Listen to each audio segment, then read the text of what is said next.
Hello, everyone. Welcome to Just Chat. I am Uncle Dominic. Today, we're going to discuss about an important question that we always think about sometimes, which is, do you understand people? I mean, it's not very easy to know what people are thinking most of the time, and especially you don't know what they are thinking of doing with you or about you, especially when you are at work or with your friends in school or anything at all. So today we're going to discuss about that. Do you really understand people, or do we? How can we get used to this or get about this? So today we have our guest. His name is Jim Marshall. So we're gonna invite Jim. Jim, welcome to the show. Hi, Hi, Jim. Dominic. Could you tell everyone else a little bit about you? Sure. Well, I am the discoverer of hitherto unknown natural phenomena, which greatly aid in the understanding of people, from which I constructed a revolutionary practical philosophic system called septemics and published it in the book Septemics Hierarchies of Human Phenomena.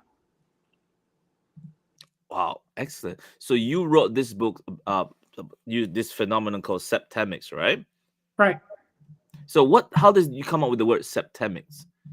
Like, what does it mean? Literally, the word septemics means of or pertaining to seven. Seven. Okay. Yeah, septem in Latin is seven. Ah. You see, septemics is a philosophical science based on the fact that many phenomena related to human beings occur in a sequence of seven levels.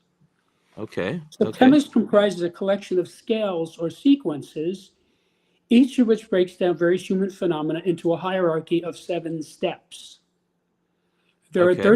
There are 35 such scales, each of which is unique, and together they span the spectrum of human experience, by which I mean any problem, dilemma, situation, difficulty, etc., that any person has can successfully be analyzed by one or more of these scales. So what you're saying is, if we understand this seven steps or s- scales, and then we could understand people. Yes, there are Okay. these 35 scales. All right. Uh, So let's talk a little bit more about how did you discover it in the first place? okay, well, the story really began when I was accepted into engineering school at the age of 16. Now, of course, at the time, I thought I was going to be engineering physical things such as airfoils and motors and electrons and things like that. But by the time I had my bachelor's degree, it was clear that I wanted to engineer the human psyche Mm, because it's the area of greatest unknown and mystery, and it is the area in which we as a race are failing miserably. mhm. 95% of the problems in industrialized society are because people do not understand people, don't Very understand the true. wife, don't understand the son, don't understand the boss, don't understand the business partner, et cetera, et cetera, et cetera. And this book solves that across 35 axes of understanding. So here's the thing that people do tend to ask. Like, for example, we are of the male genders, and then people used to say that men do not understand women. Right. So by reading your book or understanding septemics, will we solve this mystery after all? Yes. But let me Oh, finish answering your previous question okay. because to make a long story short, I had a long career as a human development engineer, Hmm. working one on one with hundreds of clients of every description for cumulatively many thousands of hours. And as I was doing this, I started to notice, just incidentally, that I could predict the outcome of the session. Now, I never told this to anyone, but I made notes. And Okay. as the decades rolled by, I came to realize that the client would be at a specific level on a specific scale that I had previously observed. So we would do this session. I would know the level the person was at, even though he didn't know anything about that. He would go up to the next level. Now, this happened thousands and thousands of times. Every time it did, it verified my hypothesis. Mm-hmm. So by about 1995, I had about 32 scales of varying lengths, varying between 3 and 7, that I knew were correct. Now, there was one scale in particular that I had been using on a daily basis, and by then I absolutely knew that it was correct. But I realized one day in 1995, while pondering a difficult client, that that client was at a level on that scale that I had not previously observed. Mm. And it was obvious to me when I saw that where to insert it. So when I inserted this level into the 6 level scale, making it a 7 level scale, it manifested mathematically, meaning all of these implications jumped out at me. Now, the whole point of mathematics is that you start with a formula or an equation and you Mm. coax data out of it. That is how Einstein got E equals mc squared, by that exact process. So all this mathematical data jumped out at me from this scale. And it went from being a scale to a plane. In other words, it became a whole body of data about this scale. And I said, whoa, I don't know what this is, but whatever it is, it has to be natural law because it has mathematics embedded in it. Like, for example, the Fibonacci sequence. So then I said, wait a minute. I wonder how many of these other scales that I have are actually 7 level scales that had not been developed all the way because I wasn't developing anything. I was Mm. just helping my clients and making notes. So, knowing what I was looking for, I inspected these scales, and in a short period of time, each one of them went to 7 levels. And as it did, it manifested mathematically. So in a short period of time, I had 32 7 level scales that all have mathematics embedded in them. Now you have to realize there's a datum in engineering that 90% of finding the right answer is asking the right question. So when I was looking for these seven levels, I was asking the right question. So it was not that hard to find it. And that actually comes back later in the subject in using it, because I'm able to focus the person's attention on the right question. And then the person can solve the dilemma or the situation that he's in. Okay, so now I looked at this and I said, this looks like a new subject to me. And I think this could really help people. And then I said, wait a minute, I could go from helping people by the hundreds, which is what I was doing as a human development Mm. engineer, to helping people by the millions if I put this in a book and get it out. So I have to write a book. So the first draft of the book was finished in December of 95. And I sent it in a transcript form to colleagues of mine, each of whom had graduate degrees in a variety of subjects. And they all responded very positively. They had different responses, but very positive responses.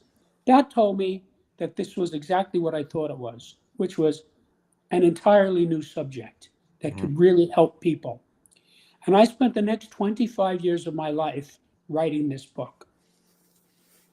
25 Now, years. 25 years. Now, you have to realize first I had to discover the phenomena, what I call Mm. the septemic phenomena. And I already sort of explained how I did that. Mhm. Mhm. Although I did find 3 scales while I was writing the book. So that's why there's 35 scales now. Then I had to take this data that I had and I had to use it to craft a workable philosophic system. That took 20 years.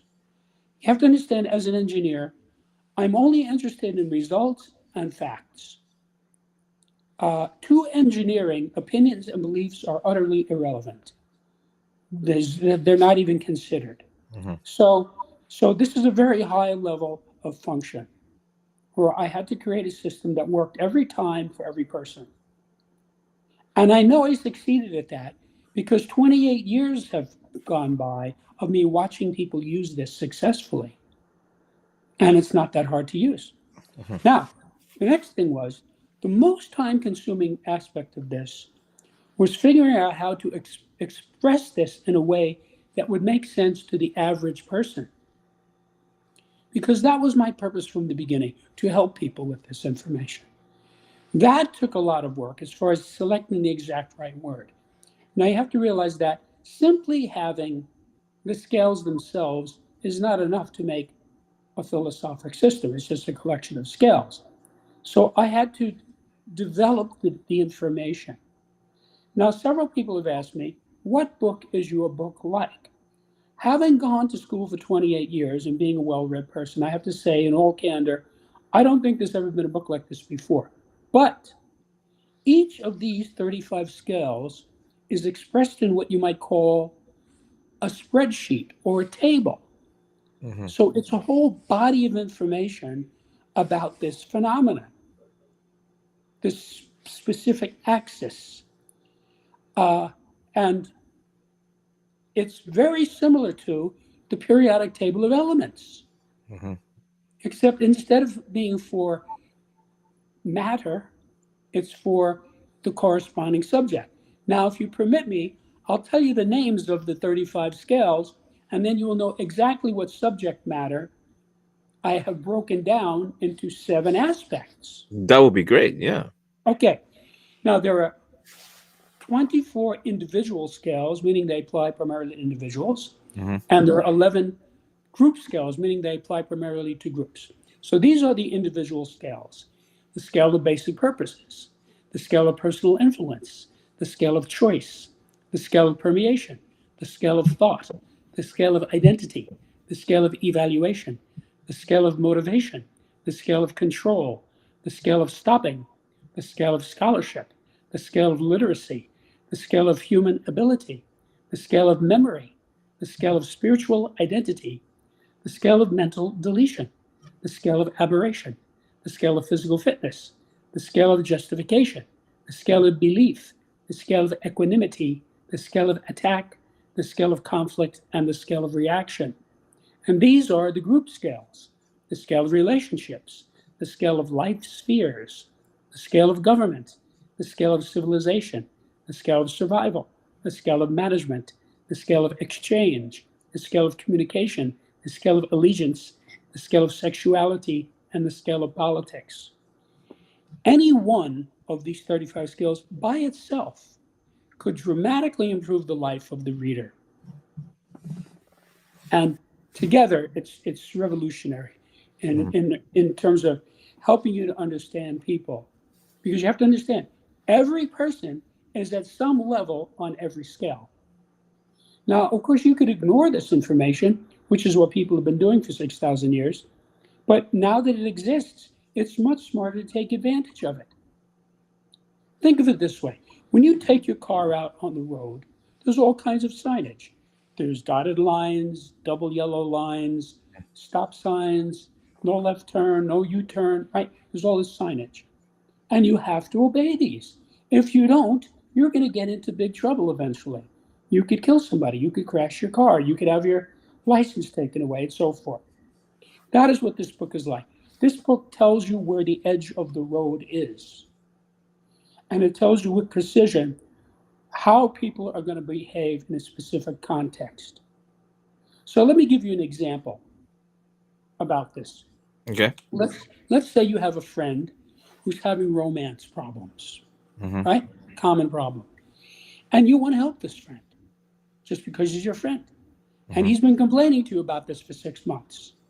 So you say, Fred, come over here. Let me show you this. And you open up the book to the scale of relationships and you have him read it. He's going to say, you mean there's a scale of relationships? You say, yes, yes.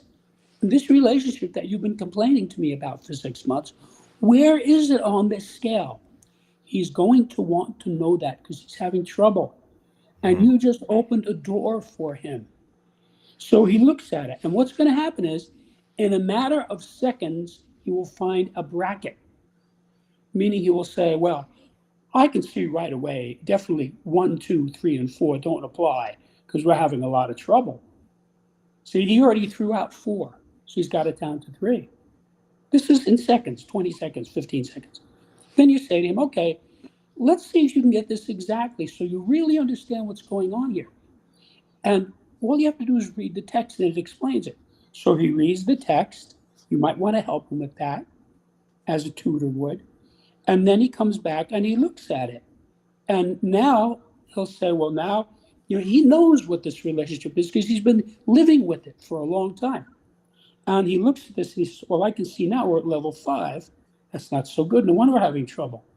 And he will have a realization on the spot. He'll say, that explains why boppity boppity boppity bop, whatever it is for him that he Mhm. realizes.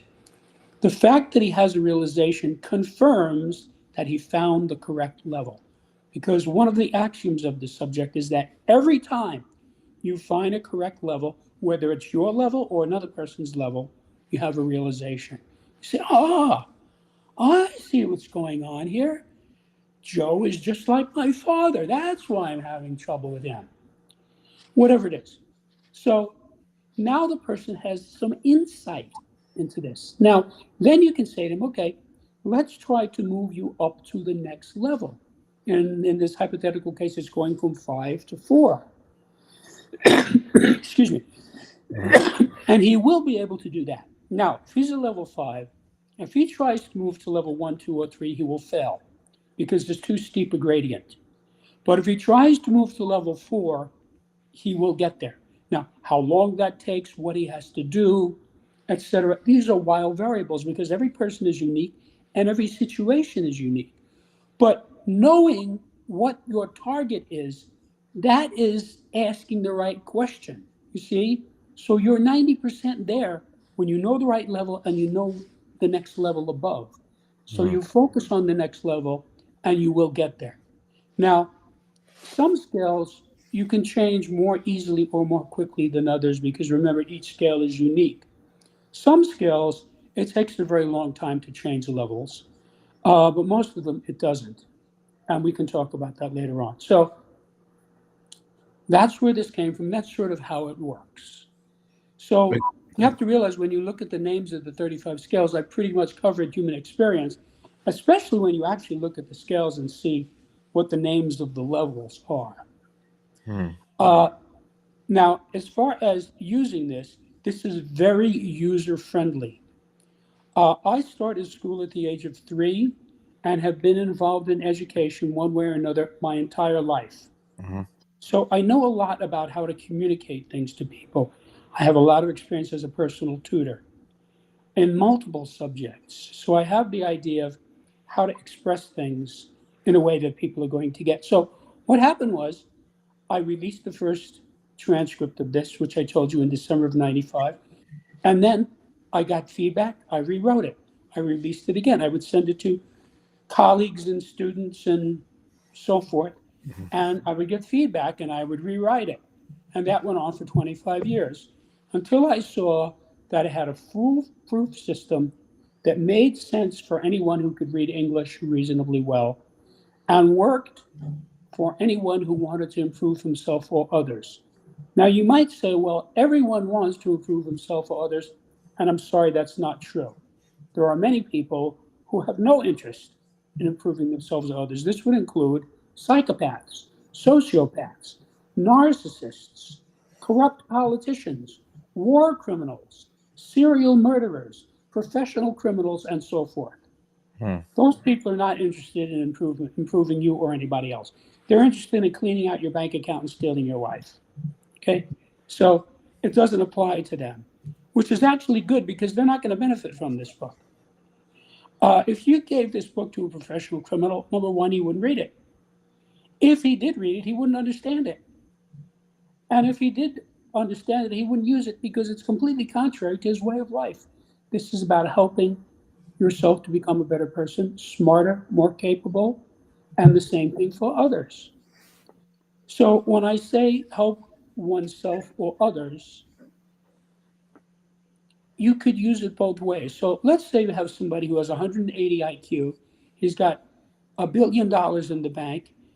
He's the CEO of his own corporation, and he has the physique like Arnold Schwarzenegger used to. Okay, so you could say, well, this guy doesn't need this book. Oh, really? He's got a son who's getting involved in drugs. He's got a wife who's cheating on him. He's got a business partner who shows up drunk. So he can take this book and use it to help these people to get over whatever is going on with them. So he's improving his life by affecting the people closest to him. And that's how that works. I already know from watching this for 28 years, anybody who understands this book will necessarily have an impact on society because he's not going to keep it to himself. He's going to use it. Things are going to come up, situations are going to arise. And when they do arise, you find the scale that you think is appropriate, and then you find out what level you are at or what level another person is at on the scale. And then you have a realization and you understand better what's going on. So I use this continuously now because I know this material. Now, I should tell you that when I was a young man, this data didn't exist. I hadn't discovered it yet. And I made the same stupid mistakes that everybody else makes. Mhm. But now, since I know this data so well, that cannot happen, does not happen, will not happen in my life because I'm forewarned. So I meet people all the time, either in 3 dimensions or on the internet, and I spot them on certain levels on certain scales. It's not hard to do because people actually tell you their levels. It comes right out of their mouth. You observe them and you can find their level. And then when you know that, you have some insight into this. So let me give you an example. There's a scale of motivation. Okay. Knowing motivation is very important. That's how the police solve crimes. If a person has no motive, they say, well, he's not a suspect. So you can, let's say you have a couple that's talking about getting married. They've been going out for 2 years, right? They're talking, well, let's get married. Wouldn't it be smart for that guy to know why this woman wants to marry him? Right? Wouldn't that be a good insight to have before he takes this leap? So maybe the reason she wants to marry him is the highest level on the scale, which is love. If that's why she wants to marry him, he might say, great, let's do it. But suppose he looks at her behavior, and remember, he's been with her for 2 years, he knows what she does, Mhm. and he realizes that the reason she wants to marry him is because he drives a Maserati, he flies his own Learjet, he has a 60-foot yacht, and he has $10 million in the bank. See, that's a different reason. A lot of people get married for that reason. So he might not want that. So if that's the case, he might say, I don't want to marry her. She's a gold digger.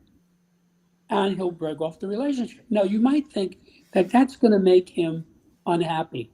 And that's not so, because he is enlightened. When he finds this, he has a realization. He says, oh, now I see what's going on with Gloria. That explains why she did this and this and this and this. And he's going to be thankful that he found this out now, ahead of time.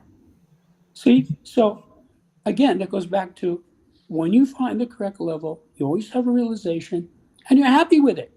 So it's not that you find a low level and you're bummed out because, oh, I'm at a low level. That's not how this works.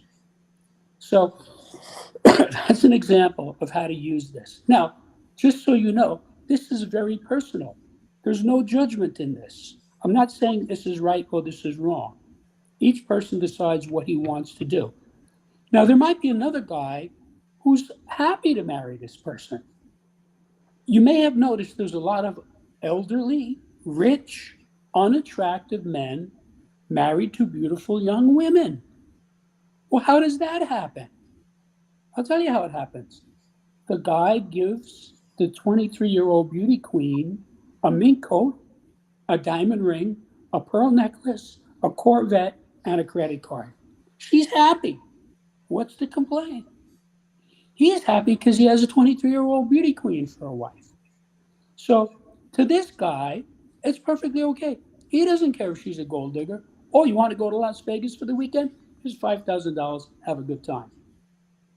So it's very personal. Now, that the older rich guy, he could also have the same reaction, saying, no, I want to marry someone who loves me. I don't want to marry someone who's after my money. So it's all very personal. That's how you use this. It's uh, designed to help you to succeed. Now, let me tell you how this is useful to people in three very general ways. Okay. Each of these 35 scales provides the user with an infallible way of determining the salutariness or beneficialness of any group, individual, or activity. If the group, individual, or activity moves persons up the scale, it's beneficial or positive. If it moves them down, it's detrimental or negative. So I'm giving you a yardstick for measuring human phenomena, which is very useful. You can look at something and say, well, this is not helping people. This is not benefiting people. So I'm not going to do this. See, it makes it objective. Next, more importantly, just finding out what level you or another person is at on any scale is by itself enlightening and beneficial. As I said, when you find the correct level, you always have a realization. You say, oh, now I understand what's going on with this. So that is a very beneficial thing. You have insight. And finally, once you know, excuse me, the actual level, meaning the correct level of a person on any scale, you can then improve that person by moving them up one level at a time. Now, this is significant because I have solved the gradient problem. Mhm. Every good manager, facilitator, therapist, etc., in the world understands that human development has to be done on a gradient. You can't take a couch potato and make him an Olympic athlete. There are too many intervening levels. That's why crash diets and crash exercise programs don't work. You have to have a gradient. I'm giving you the gradients. That is what these scales are. Mhm. So, in any one of these 35 subjects that I mentioned, I'm giving you the 7 gradients. So, you find the gradient that you're at or someone else is at, and you target them up for the next gradient up. And they will be able to do that because it's the next gradient up. So, this is like 35 roadmaps for success. But let me explain something else that is relevant here. Some of these scales are what I call general scales, and some of them are specific scales. Now, a general scale is one in which you find your level or you find another person's level and you're done with that scale for that person. For example, the scale of basic purposes. Once you find your basic purpose, it's a life changing moment, you're done with it for yourself. You can use it on your wife or your son, but on yourself, you're done. You can try to move up to the next level, but that's a different thing. Now, most of the scales are what I call specific scales, meaning they're context driven. They have no general meaning. It has to have a context. So we talked about the scale of motivation. So give it a context. What is my motivation toward my wife? What is my motivation toward my son? What is my motivation toward my next door neighbor? And what is my boss's motivation toward me? What is my grandfather's motivation toward me? What is my girlfriend's motivation toward me? And so forth. So you could use this hundreds and hundreds of ways, this one scale. So you could take a scale like this and go through your whole life with all the people you know, find all their motivations, and your mental clarity about your interactions will be greatly enhanced because you know everyone's motivation. Now, let me clarify something. If I were to go out here on the street and stop some guy and say, what's your wife's motivation toward you? He would look at me like I was from Mars. Mhm. He would say, how can I know that? There's thousands of motivations. Actually, no. There are only 7, and all the others are subsets of these. Hmm. So when you are using this, you're always selecting from a field of 7. That is a doable thing because I said, at first blush, you will always throw out a few levels. You'll say, oh, it's got nothing to do with me. I know it's not that. See, you narrow it down in a matter of seconds. And then when you read it, then you'll be able to zero in and get which one is right. Because you see, by then, you're only selecting from perhaps 3 or 4. See? So it's even easier. And these are very distinct from one another. So it's not that hard. It's not like shades of gray. It's like differentiating blue from red. So you look at it and say, oh, well, that describes me. That's it. That's it right there. Or that describes my boss. Now, one of the phenomena I've noticed about this is that somebody will be reading this book and he's not thinking about, let's say, for example, his mother. He's just reading the book. And he'll get down to, let's say, hypothetically, level 4. And he'll say, wait a minute, this is my mother. This is exactly how she is. You nailed it. No, I don't know this guy's mother. But the phenomena is natural phenomena. So it's going to apply. In other words, his mother is at some level on this scale. You see? And he knows her. So when he studies that level, we'll say, this is exactly how she is. That's how easy this is to use. It's not obscure or enigmatic at all. So each of these scales is like a lens that you can hold up to a mirror to see yourself, or you can hold up to another person to see the other person. So it's like, Sherlock Holmes went around with the magnifying glass looking at everything. That's what this is like. You have this magnifier where you can look at somebody and it tells you where this person is at in this axis. So it's very useful. I intentionally constructed these scales to wrap around the reader because that's what I want to do. I want to help people to help themselves. And the beauty of this is that once you have the book, you don't need anything else in order to use this book. You don't need to take a course. You don't need to hire a facilitator. You don't need to spend any money. You don't need to join a religion, et cetera, et cetera, et cetera. It's you and the book. And so the only thing you might need is perhaps a dictionary. But I would say that for every book in the world. I would never teach anything to anybody without having a dictionary. Now, some people think, well, I'm studying math or physics. What do I need a dictionary for? Oh, really? This book is written in English. What's the definition of electron? You see, the guy might not know. That's an actual case that I ran into. So, so when you know the words of Septemex, you can use it. Now, I am helping the reader because I put a glossary not only in front of every chapter, even in front of the introduction, there's a glossary. So I'm giving you the specific definitions of the words so you know exactly what I mean. For example, there's a scale of communication. Now, if you look up the word communication in a dictionary, you'll see it has maybe 30 definitions. So a person could reasonably ask, well, what definition is this writer using when he says the scale of communication? So I give one specific definition, the one that fits exactly what I'm talking about. So you get it right away. So if you read the glossaries, when you come to the scales, you've already you already know the meanings of those words. So you'll be able to understand the scale. And I went through a lot of trouble to select the right word. Many years were spent. I'll give you an example. The scale of basic purposes, level 2 is what I call the leader. The objective of the leader is conquest. Now, many people say, well, conquest, that's not a good thing. Oh, really? That's a question of whose ox is being gored. When the Allies conquered the Axis powers in 1945, that was a good conquest for almost everyone. Even the people in Germany and Japan and Italy benefited from that. Similarly, when Abe Lincoln conquered the Confederacy, that was a good conquest. He freed the blacks.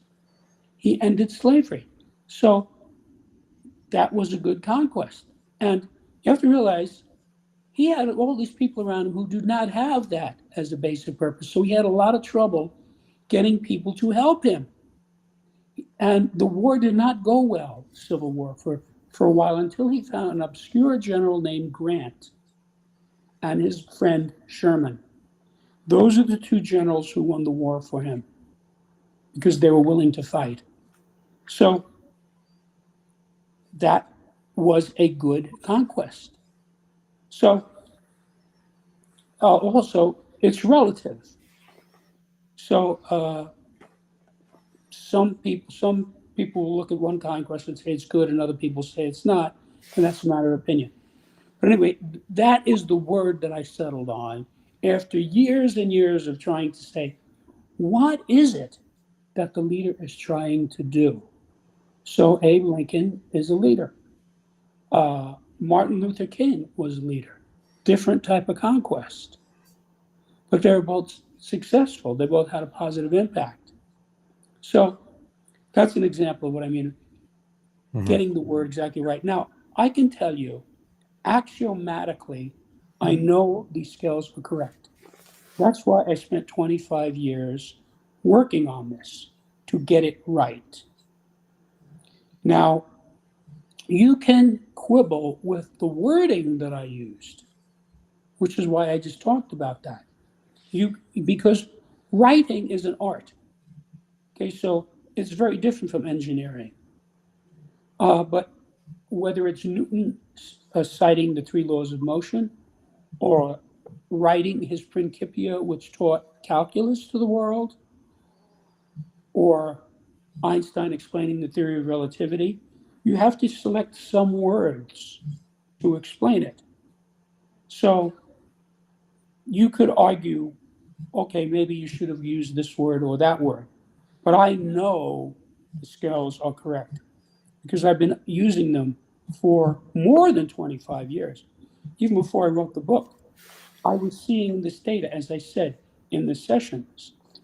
So the reason I discovered this is because of my unusual career, which is working as a human development engineer, because I brought engineering principles, Hmm. including biofeedback, to the session, okay, and was able to help the person figure out what was going on. So a guy would come in, and let's say he's having trouble with his job, and it's a big problem to him, and we would go over it, work on it. At some point, he would have a realization. He said, "Oh, now I see what's going on. This is just like when I was in the third grade and I failed math." And he will then have an understanding about it. He'll have a realization, and then we stop on that. Okay, he had his realization. We go on to something else. Sometimes that's all you need to do. Sometimes, if it's a complicated situation, you may rework it in another way, and he'll have a different realization about the same situation, which is why I say there are 35 scales. So Hmm. if you have your friend who's having romance problems, you show him the scale of relationships, he figures out what level he's at, and you say, okay, let's have you work up to the next level. Then you can say, wait a minute now, let's look at the scale of sexuality. He says, you mean there's a scale of sexuality? Yeah, there it is. You don't have to tell me if you don't want, but for your own illumination, where are you on this scale? See, he's going to want to know that, I guarantee you, because it's a new idea and he's having trouble in this area. So he's going to find a bracket. He's going to say, well, definitely not 6 or 7. I can see that's got nothing to do with me. And definitely not 1 or 2, because I don't even understand those. So it's either got to be 3, 4, or 5. And then he reads the chapter, he gets it exactly, and he has a realization. See? And then you could say, okay, let's have you look at the scale of permeation. He says, what's that? Well, you have to explain to him permeation is the basic ability of a spiritual being. The reason you get sensation from your body is because you, as a being, are permeating it. When you die, you stop permeating it. That is what death is. So, this is very important. That's why sometimes you see people who are not terribly smart or not terribly educated or don't work particularly hard, but they're very successful. It's because they permeate. They permeate the area. It's kind of a mystical thing, but it's very real. And I have had many clients who are good at other things, who have graduate degrees, who are very smart, who know their job, but they're not successful because they're not permeating. You have to be willing to permeate the area because permeate monitors love. When a person loves something or someone, it's because he's permeating that thing. And when you hate someone, there's no permeation. So let's take terrorists, right? I don't want to permeate terrorists. I don't want them anywhere around me. All Mhm. right. So I don't love them. They're crazy, dangerous people. Okay. I'm not permeating them. But let's say you take my mother. Well, okay, she's my mother. I permeate her. See? And because I permeate her, I have some influence over her. So this, you could have him find his level on the scale of permeation. And he'll say, well, now I understand why I have trouble with Betty Sue. I'm not permeating her. See? He finds the level, he moves up to the next highest level. Now he's permeating her at a higher level, meaning better. So that improves the relationship. So the common denominator of all of this is insight, meaning you need some insight in order to use this, but it also develops insight. So it's like a snowball of insight. So the more you use it, the more insightful you become. The more insightful you become, the easier it is to use it. So you Mhm. use it more and you become more insightful. So there's this snowball effect where as you proceed with this book, you become more and more insightful. And so you can look at persons or groups or situations and really see right into the heart of what's going on and not be mystified by it. Because let's take parents with their children. Most people they're mystified by their children. Why is he doing this? Hmm. Okay. Well, if you were to do a septemic analysis of this, you would see that are are they permeating him? Where are they on the scale of relationship with the kid, and so forth. So you can actually rejuvenate the relationship. So you could actually take a situation that's not good and using this book step by step improve it. So this hypothetical friend you have who's having this relationship problem, I could cite another half dozen scales Mhm. that you could use. Whereas when you have something complicated like a relationship, many scales will apply. But that's sort of how it works. So after you do scale permeation, you say, all right, look at the scale of allegiance. Because anytime a relationship deteriorates, it's always because allegiance deteriorates, right? So the guy has a girlfriend and he cheats on her. He goes out with somebody else. Well, that is a lessening of allegiance, isn't it? She doesn't want him to do that. He's sneaking around behind her back. So he's dropped down on the scale of allegiance. So he can find his level and you can move him up to the next higher level, and there's an improvement there. So you have to understand that uh, I'm giving you the gradients to make a better life for yourself. Uh, I have worked as a trainer. If some Mhm. guy comes to me, let's say he's 100 pounds overweight, and says, Jim, would you train me? That's okay, I'll train you. I'm not going to tell that guy go out and run 5 miles Mhm. or give him a 100-pound barbell, say, lift this. That's malpractice. That's not good training. I have to find out what can this guy even do. So I might say to him, do you think you could walk 1 mile every morning? See, he's probably going to say, yeah, I think I could do that. It's okay. I want you to walk 1 mile every day. And at the end of a week, we'll talk again. So at the end of the week, I say to him, how did you do?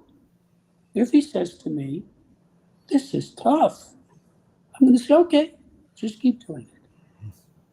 If he says to me, this has gotten quite easy, I say, okay, let's try 1.5 miles. You see, it's getting the gradient because he will be able to walk 1.5 miles. So that is how you have to develop people. Good teachers know that. Let's say you have an algebra teacher. He knows how to teach algebra. He knows what concepts you have to have in what sequence, what Mhm. skills you have to have. So by the end of the 2 semesters, you know algebra. So that is the difference between successful people and unsuccessful people. Because a person who knows his area knows the gradients. He knows what has to be done in what order. So I would have clients come into me all the time. Why are you here? Well, I'm here because, I injured my back and it's a big problem for me and it's a lot of pain and I'd like to do something about it. So I interview this guy. I put him on a vital feedback meter. And I find out when I say to him, how do you feel about your wife? The meter goes kaboom. Hmm. I know right away we got to look at this because some of this back could be psychosomatic related to his wife.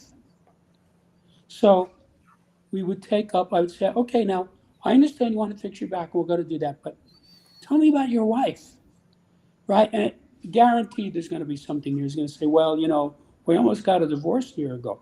Oh, really? Tell me about that. So we would take that up until it resolved. And then we would find the next thing that made the meter go kaboom, take that up. Those are the gradients, you see. That's using biofeedback to find the gradients because the meter will tell you what the person can actually confront. Now, you might go through 20 or 30 or 40 hours of work before you finally get down to where when you say you're back and the meter goes kaboom. Then you can address it because that is the right gradient. So some people, they need to do aerobics. Some people need to do weightlifting. Mhm. So you have to, if you're going to help the person, you have to find the right gradient. This is like what happens in relationships. A guy meets a girl, he wants to develop a relationship. He has to find a gradient. What is she interested in? What is she willing to talk about? If she says, don't talk to me about Donald Trump, it's okay. See, that's not the right thing. So you don't talk about it, you talk around it.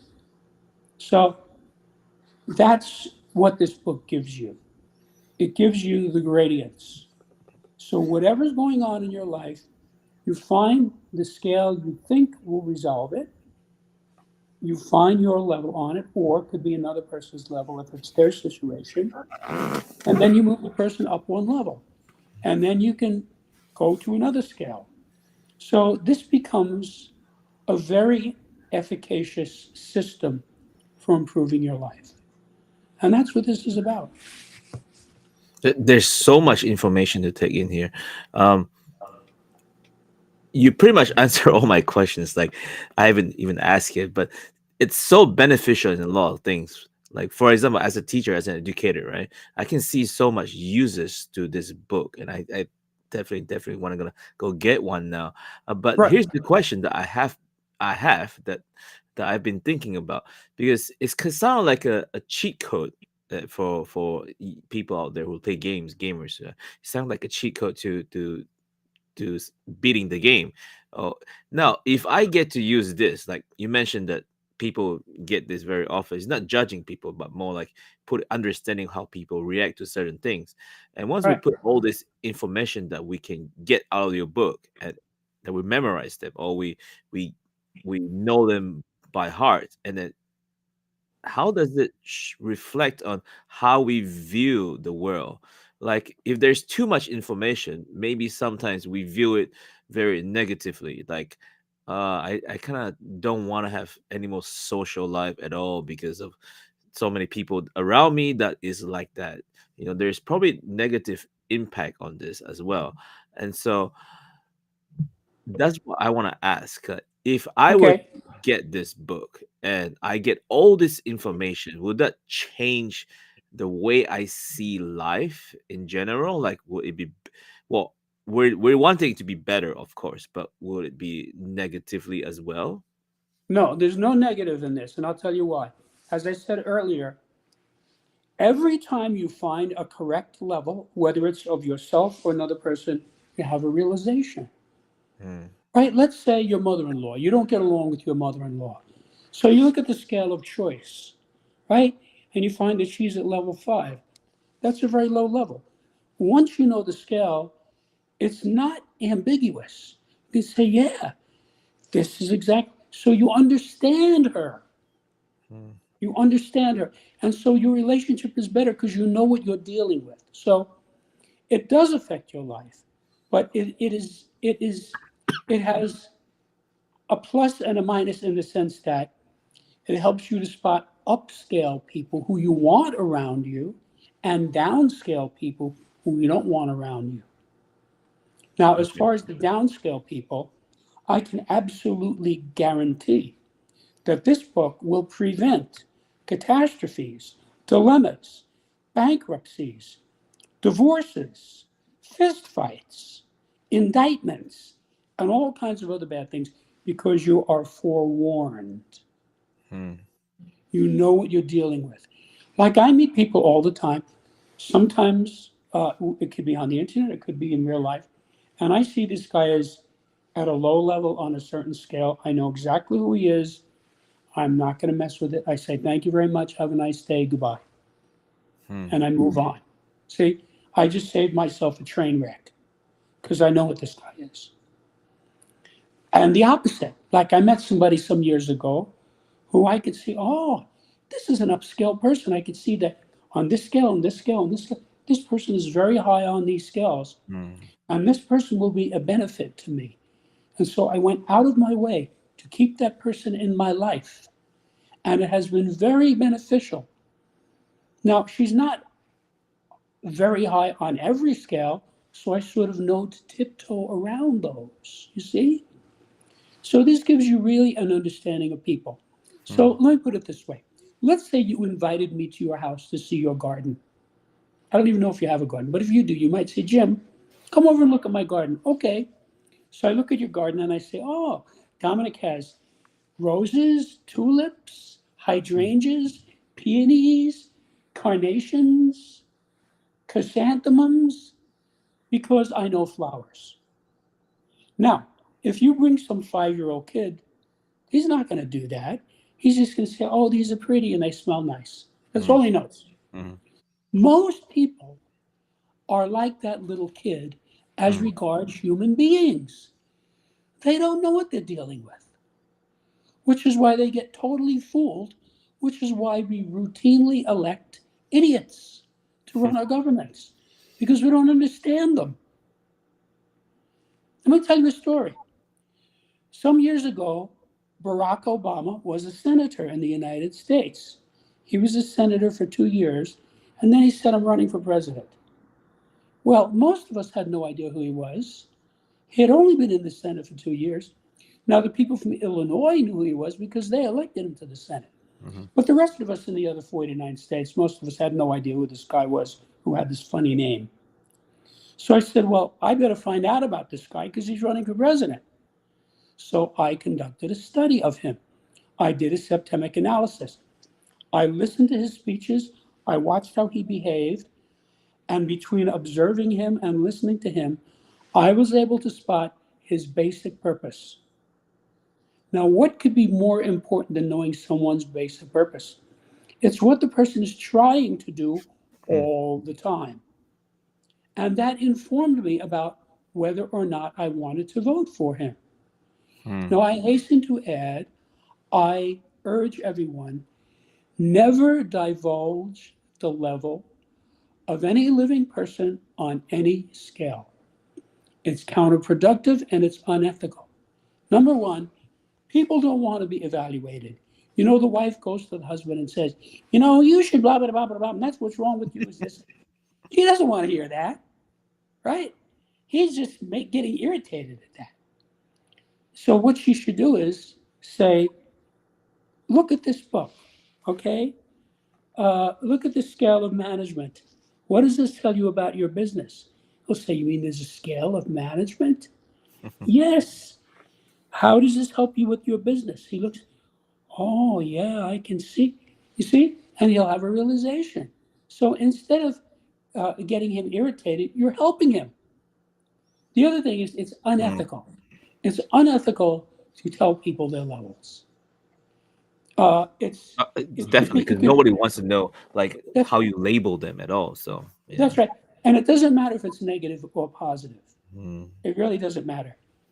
But the beauty of it is, because this is natural law, it's not hard to figure out. It's about as hard as figuring out the flowers in your garden.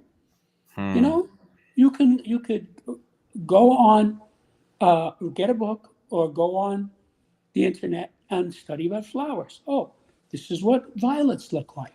This is hmm. what hydrangeas look like. This is what tulips look like. Oh, tulips come in different colors. I see, and you learn about them. Okay. Now, there are people who actually are professional flower arrangers. They know how to Yep. Hmm. put the flowers together in an optimal way. They know all about flowers. So, so you're like that, except it's with people. Now, people have power over you, whether you like it or not. Let's say you want to take the bus. That bus driver has power over you. That Hmm. bus driver could say to you, "Get off my bus.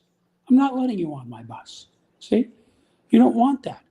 So if you understand him, you know how to handle him. You don't tell him that, but you know what you're dealing with. It's just like knowing the difference between a cat and a dog. Cats and dogs are different. If you treat a cat the way you treat a dog, the cat will not like you. Hmm. They have a different way of behaving. Hmm. You have to know how to treat cats and treat them that way, and then they like. Same thing with dogs. If you try to treat a dog like a cat, you're not going to get anywhere. So I figured out long ago that people are sort of like animals in the sense that rabbits are very good at running, but they're not good at swimming and they can't fly. So if you have a rabbit, let them run. Fish can swim very well. They can't walk at all. They can't fly. You see? So let them swim. So that's the right way to handle people.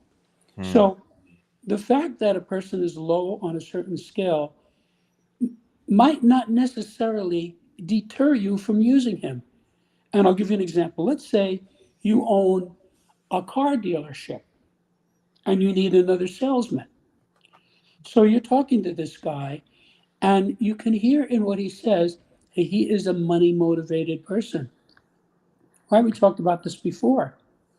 You may want to get rid of your girlfriend because she's a gold digger, but this guy who's money motivated, you're hiring him to sell cars. He gets a commission from every car he sells. You want him to be money motivated. Hmm. Oh, you're money motivated, you have the job. Because this guy's going to be out there pitching every day to sell your cars. You see? So it's not that it's good or it's bad, it's what works in the situation. Hmm. For example, in the scale of allegiance, level two is certain of allegiance. In the military, they want you to be at level two. They do not want you to be at level one. Because if you're at level one, you're not under their sway. You want the guy to say, yes, I'm going to defend Taiwan. I am certain that I am a Taiwanese and I'm in the Taiwanese military and I am devoted to this. That's what they want, you see? So they want you to be at level two. They don't want you to be at level one. So it's all very specific. It depends Hmm. on what's going on. So, if you find somebody who's like a lawyer who's very agreeable, that might not be what you want. You might want a lawyer who goes in there breathing fire. I've had that happen to me. I've had Hmm. lawyers that they were so agreeable that they were just going along with the other attorney, you know? So I want somebody who's going to fight for me in court. See, that's a lower level. So it depends on the context, depends on what's important to you. None of this is about judgment. It's just about seeing what's there. Hmm. You look at a tulip and you say, that's a tulip. It grows from a bulb. It has no bush. It has no thorns. It's completely different from a rose. You're not judging. You're just saying it's a tulip. Hmm. That's what a tulip is. So you look at a guy like, for example, George Washington was at level three on the scale of basic purposes. Okay, I know that because I studied him in great detail, okay, over many years. He was at level 3. Level 3 is the winner. Boy, was he a winner. He was probably the richest man in the colonies. Hmm. He was a winner at all kinds of things. He won the war. He became the first president. He was a winner. His purpose is to accrue wealth, whatever that means to him. Like, for example, most people don't know, Washington was one of the leading purveyors of whiskey in the colonies. Mm. He grew these crops, he distilled them into liquor, he put it in barrels, and he exported it. He made a fortune. Most people don't know that. That's something a winner would do. You see, you get wealth from that. Man, I wish you have wrote this book earlier so I can get it when I was way younger in my teens. I mean, Yes, that would be so helpful for me. Um, I can see, like I mentioned earlier, like for teachers too, when they teach and or their homeroom teachers, they can see their students how they can help each of their students progress, or how I can figure how I can handle those students. Not like see them face to face. I can, you know, help them with their lives or anything like yes. or even the father with the family. So this book is totally very useful. Do you have a Very copy useful. of this book with you right now to show everyone? Do you have a Sure. copy of it? Sure. Okay, so it's actually not very big to bring around as well, right? Right, it's a normal size book. Okay, so that's, yeah, so that's very Yeah. useful. That's So, good to know. Yeah. so anyway, as far as the book, I want to invite your viewers to my website, which is septemics.com.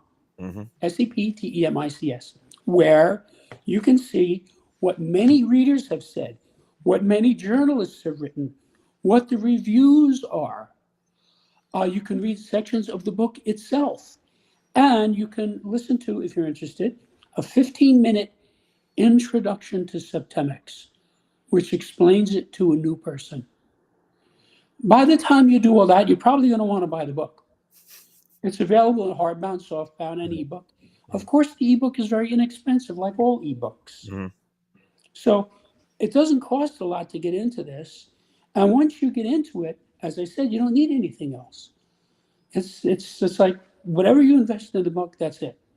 And you can completely change your life using this. So let me give you a further analogy about how this works. Let's Okay. say you want to buy a suit, right? You go to a men's clothing store, right? They have 10,000 suits. Now, you have to get one that fits you, that looks good on you, that's the color you want, that's the fabric you want, et cetera, et cetera. So you go through this whole process, right? You talk to the salesman, right? He measures you. He says, do you like this fabric? Oh, you don't like that one? What about this one? So this goes on, and at the end of 2 hours, you leave the store. You are $500 poorer if you're an American, and you have a suit that you like. That is what this is like, because it's a selection process. So it's there. You find the one that works for you. You see, and it's because it's universally applicable and it's natural law. Mhm. It's very easy to do. All you have, if you read the glossaries, it's very easy to understand this. Furthermore, let me tell you this. I read the names of the 35 scales. Each of those 35 scales is named with a synonym. So, in other words, it has an alternate name, which gives you Mhm. some depth of understanding. Every one of the 7 levels of every scale is given a synonym. Mhm. So, you have an alternate way of understanding it. So, I went through a lot of trouble to help people to grasp this. This is not hard to grasp. If you have any skill as a student at all, you can get right into this. And since you mentioned it, being a teacher, there is a scale of scholarship, as I mentioned earlier. The lowest level on the scale of scholarship is what I call the non student. Hmm. This is a concept that most people don't have. There are people who are simply non students. They don't want to learn, they have no interest.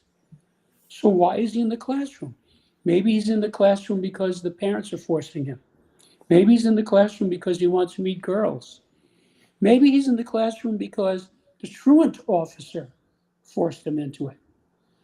But those people are not going to learn no matter what you do because they're non students. They have no interest. Okay? So that tells you right there. If you're a teacher, you can spot, oh, this guy's a non student. He doesn't want to be here. Those are the people who drop out of high school and become drug dealers or something, or hitmen, or the professional criminals of some kind. So that's like a whole new understanding that a certain percentage of your students in a class are going to be non students. It does not matter how good a teacher you are, they're not going to get it. Moreover, they will disrupt the learning environment because they're not there to learn. They're there for some other reason. So they'll be dealing marijuana or something in the classroom. So those people shouldn't even be in the classroom. Hmm. Those people should just get some job, you know, sweeping or something.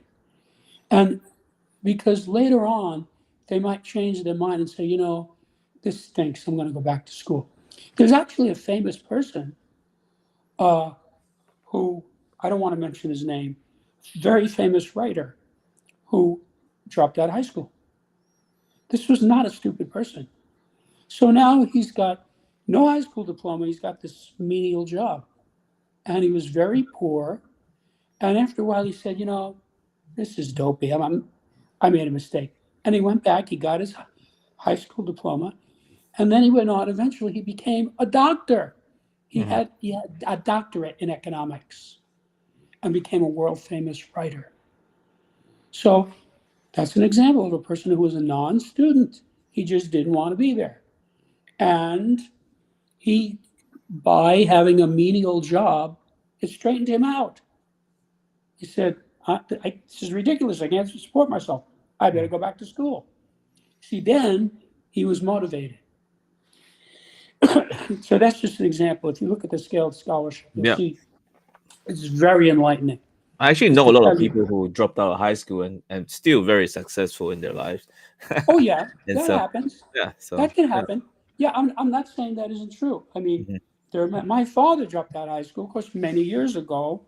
There are millions and millions of people in America Mhm. who dropped out of high school. Mhm. This is before it became common to go to college. Mhm.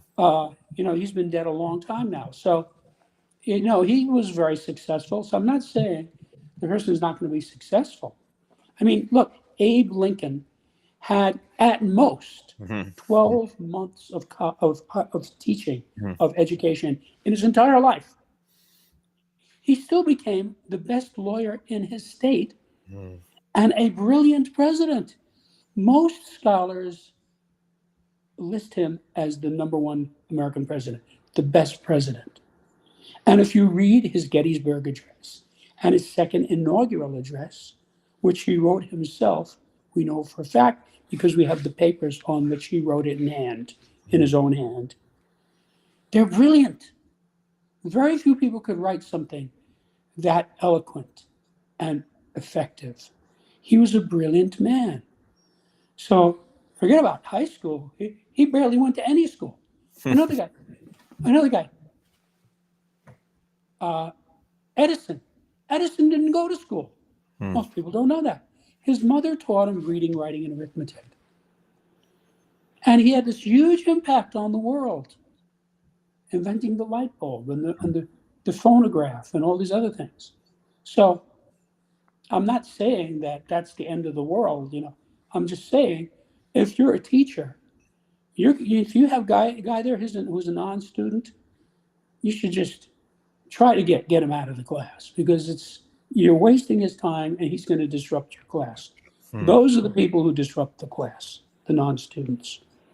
The other students are in varying degrees interested in what you're saying.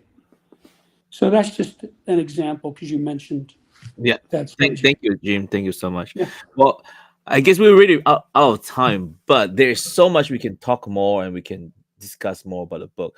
So thank you for everyone who come to watch the show today, and those who will watch the show later.